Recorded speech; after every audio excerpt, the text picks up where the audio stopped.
I hired a private investigator and I found out who my husband is having an affair with. Now he's screwed because I am going to start an all-out war. For a little while I've suspected my husband of cheating. I didn't have any justification for thinking or feeling this way, but I couldn't stop having this gut feeling that something was wrong. So I decided to keep a closer eye on him, and I still found nothing. And for a long time, I was angry with myself for suspecting him and for invading his privacy. We went to marriage counseling and I apologized for breaking his trust in me, and for a little while all was well. I can't believe I apologized to that lying sack of poop. But that wretched feeling never went away. I tried so hard to get over this feeling that he was deceiving me in some way, and I just couldn't. So I decided it was time to hire a private investigator instead of playing Inspector Gadget myself. Let me tell you, this was the best thing I ever spent money on. Within a month the PI was able to confirm my suspicions, but it was a shock to find out that it was his stepsister and his stepmother. Not only that he may be the father of his stepsister's newborn baby. I could have killed him, but I kept my composure and I kept this information to myself and continued to act as normal as possible. Believe me, that was a very difficult thing to do. I slowly started detaching from him and even moved into our spare bedroom, and we continued to drift apart.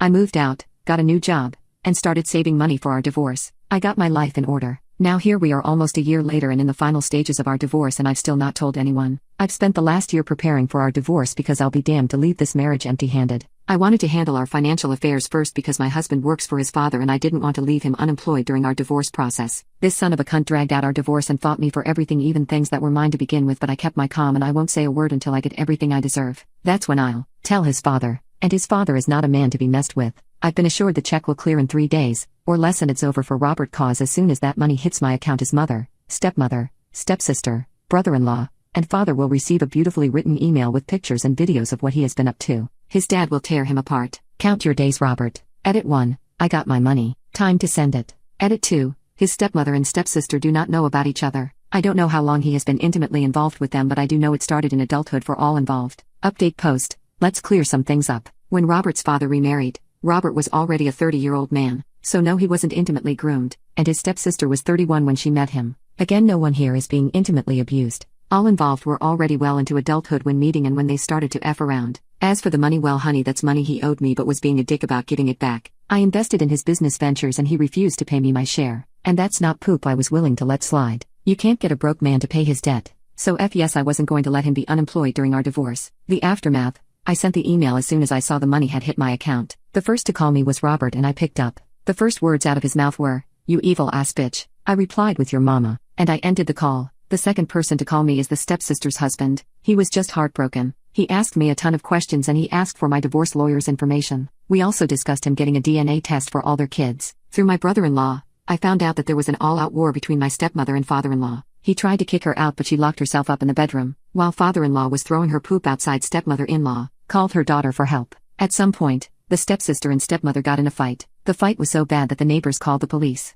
In the scuffle to separate mother and daughter, they hurt one of the police officers and were arrested. They are still in jail because neither of them have anyone willing to bail them out. The following day I got a call from Robert telling me that his daddy almost ran him over. So he wanted to come to stay with me because he was scared that his daddy or brother-in-law will try to beat his ass again. Robert is scared to go home. His dad and brother-in-law are pretty much camped outside of his place and have already jumped him twice. Robert is terrified. He tried to stay with his mother and she told him that he had made his bed and should now lie in it. FYI, I am not done with Robert yet. I've got more planned for him. Update 2.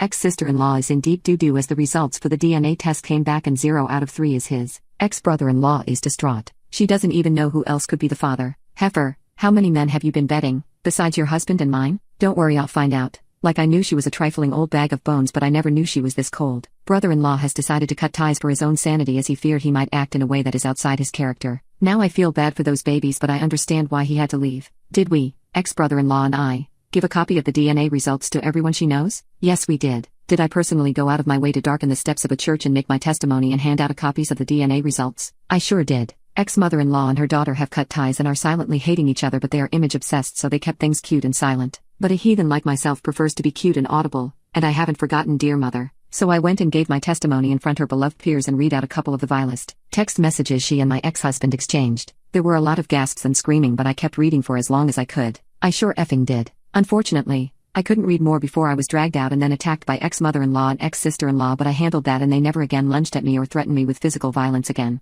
Over the years, Robert has moved as shady in his legal business as his personal life, and as a law-abiding citizen I felt compelled to inform the taxman of his dealings. as well as informing his former business partners and current ones. I also did some legally ambiguous things to Robert that I don't want to put into writing, but he's no longer slinging dick like his life depended on it. That testicular fortitude he once had is slipping away. He just doesn't have that pep in his step anymore. It's hard to remain so casual when there are a couple of men hoping to catch you and an ex-wife who still has him on Find My Best. Robert's life is in tatters, and well, I love that for him.